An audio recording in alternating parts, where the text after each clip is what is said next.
Internal অডিটিংয়ের জগতে সফল হওয়ার জন্য শুধু জ্ঞান বা দক্ষতা থাকাই কিন্তু যথেষ্ট নয়, তার চেয়েও বেশি জরুরি হলো একটা মজবুত নৈতিক কম্পাস।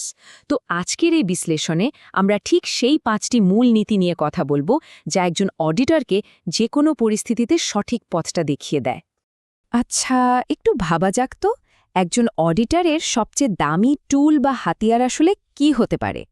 তার ধারালো জ্ঞান, নাকি বছরের পর বছরের অভিজ্ঞতা, নাকি এমন কিছু যা এগুলোর থেকেও অনেক বেশি গুরুত্বপূর্ণ? উত্তরটা হলো বিশ্বাসযোগ্যতা। এই পেশায় আসল কারেন্সি কিন্তু টাকা পয়সা নয়, আস্থা। স্টেক হোল্ডাররা যদি একজন অডিটরকে বিশ্বাসী করতে না পারেন, তাহলে তার সমস্ত পরিশ্রম, তার রিপোর্ট, সেগুলোর আর কোনো দামই থাকে না। এই বিশ্বাস তৈরির কম্পাসটা মূলত 5টা নীতির ওপর দাঁড়িয়ে আছে। আজ আমরা এই 5টা নীতিকে এক এক করে দেখব: ইন্টিগ্রিটি, অবজেক্টিভিটি, কম্পিটেন্সি ও ডিউ কেয়ার, আর সবশেষে কনফিডেন্সিয়ালিটি। চলুন শুরু করা যাক। দেখুন, এই নীতিগুলো কিন্তু কোনো সাধারণ নিয়মকানুন নয়। এগুলো হলো সেই আসল ভিত্তি যার উপর নির্ভর করে একজন অডিটরের কাজের গ্রহণযোগ্যতা তৈরি হয়। আর তার উপর কতটা আস্থা রাখা যাবে সেটাও কিন্তু এগুলোর ওপরেই নির্ভর করে। আমাদের নৈতিক কম্পাসের কাঁটাটা সবার আগে যেদিকে ইশারা করে, সেই নীতিটা হলো ইন্টেগ্রিটি বা সাধুতা। এটাই হলো বিশ্বাসের আসল ভিত্তি। একদম সহজ করে বললে, ইন্টিগ্রিটি মানে হলো সঠিক কাজটা করার সাহস, বিশেষ করে তখন যখন হয়তো আপনাকে কেউ দেখছে না। পরিস্থিতি যতই কঠিন হোক বা যত চাপই আসুক না কেন, সততার সাথে নিজের সিদ্ধান্তে অটল থাকাই হলো আসল ইন্টিগ্রিটি।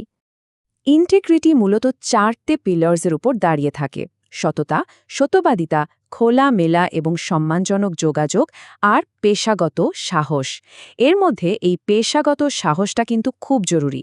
মানে কঠিন পরিস্থিতিতেও সত্যি কথাটা বলার মতো মানসিক জোর থাকা, এমনকি যদি তার জন্য অপ্রিয় হতে হয়। অন্যদিকে এমন কিছু কাজ আছে যা ইন্টিগ্রিটিকে এক মুহূর্তে শেষ করে দিতে পারে। যেমন ধরুন, মিথ্যে কথা বলা, কোনো বেআইনি কাজ দেখেও এড়িয়ে যাওয়া, অথবা নিজের ভুল স্বীকার না করা। এই ধরনের কাজ একজন অডিটরের বিশ্বাসযোগ্যতাকে কিন্তু চিরদিনের জন্য নষ্ট করে দেয়।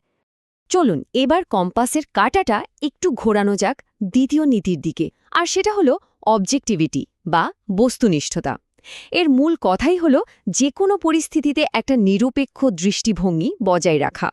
ব্যাপারটা অনেকটা একজন বিচারকের মতো। তিনি যেমন ব্যক্তিগত অনুভূতি বা সম্পর্ককে একপাশে সরিয়ে রেখে শুধু প্রমাণের ভিত্তিতে রায় দেন, একজন অডিটরকেও ঠিক সেভাবেই কাজ করতে হয়। তার প্রত্যেকটা সিদ্ধান্ত হতে হবে একদম পক্ষপাতহীন। তবে এই নিরপেক্ষতা ধরে রাখা কিন্তু বেশ কঠিন হতে পারে। কিছু অভ্যন্তরীণ হুমকি থাকে, যেমন সেলফ রিভিউ, মানে নিজের কাজ নিজে পরীক্ষা করলে ভুল খুঁজে পাওয়াটা প্রায় অসম্ভব ব্যাপার, তাই না? একইভাবে কারোর সাথে বেশি ঘনিষ্ঠতা বা আমাদের মনের গভীরে থাকা কোনো পক্ষপাতমূলক চিন্তাও কিন্তু সঠিক সিদ্ধান্ত নিতে বাধা দিতে পারে। আর সবচেয়ে বড় বাহ্যিক হুমকি হল কনফ্লিক্ট অফ ইন্টারেস্ট বা স্বার্থের সংঘাত। সোজা কথায়, যখন ব্যক্তিগত লাভ আর পেশাগত দায়িত্বের মধ্যে একটা টানাপোড়েন শুরু হয়। যেমন এমন কোনো উপহার নেওয়া যা সিদ্ধান্তের উপর প্রভাব ফেলতে পারে, অথবা নিজের আর্থিক লাভের জন্য প্রতিষ্ঠানের স্বার্থকে অবহেলা করা।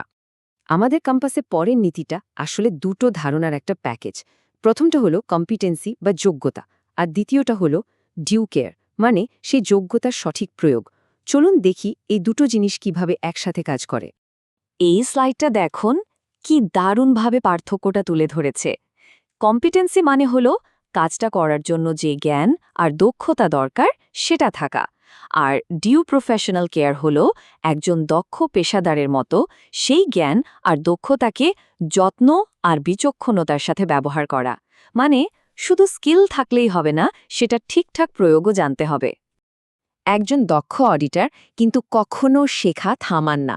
তাকে ঝুঁকি ব্যবস্থাপনা থেকে শুরু করে লেটেস্ট আইটি ট্রেন্ড, নতুন আইন কানুন, এমনকি জালিয়াতি ধরার কৌশল, এই সব বিষয়ে সবসময় আপ টু ডেট থাকতে হয়। এটা একটা কন্টিনিউয়াস জার্নি। ডিউ কেয়ারের একটা খুব গুরুত্বপূর্ণ অংশ হল প্রফেশনাল স্কেপটিসিজম বা পেশাগত সংশয়বাদ। কথাটা হলো, বিশ্বাস করুন কিন্তু অবশ্যই যাচাই করে নিন। ম্যানেজমেন্টের দেওয়া তথ্যকে চোখ বন্ধ করে মেনে না নিয়ে একজন গোয়েন্দার মতো প্রশ্ন করা আর প্রমাণের পেছনে ছোটাই হলো এর মূল কথা। আমাদের কম্পাসের শেষ এবং অন্যতম গুরুত্বপূর্ণ যে নীতি, সেটা হলো কনফিডেন্সিয়ালিটি বা গোপনীয়তা। একে বলা যেতে পারে তথ্যের নীরব অভিভাবক। এর কাজ হলো তথ্যের সুরক্ষা আর দায়িত্বশীল ব্যবহার নিশ্চিত করা। ভেবে দেখুন, একজন অডিটরকে একটা প্রতিষ্ঠানের সবচেয়ে গোপন সব তথ্যের অ্যাক্সেস দেওয়া হয়। কনফিডেন্সিয়ালিটি নীতিটা ঠিক এটাই মনে করিয়ে দেয় যে এই তথ্যের মূল্য অনেক, আর এটাকে যে কোনো মূল্যে সুরক্ষিত রাখাটা তার একটা পবিত্র দায়িত্ব। তথ্য ব্যবহারের ক্ষেত্রে কিছু অলঙ্ঘনীয় নিয়ম আছে, যেমন এই তথ্য ব্যক্তিগত লাভের জন্য ব্যবহার করা একেবারেই যাবে না। এটাকে এমন কোনো কাজেও লাগানো যাবে না যা প্রতিষ্ঠানের ক্ষতি করতে পারে, আর অবশ্যই আইন মেনে এর সুরক্ষা নিশ্চিত করতে হবে।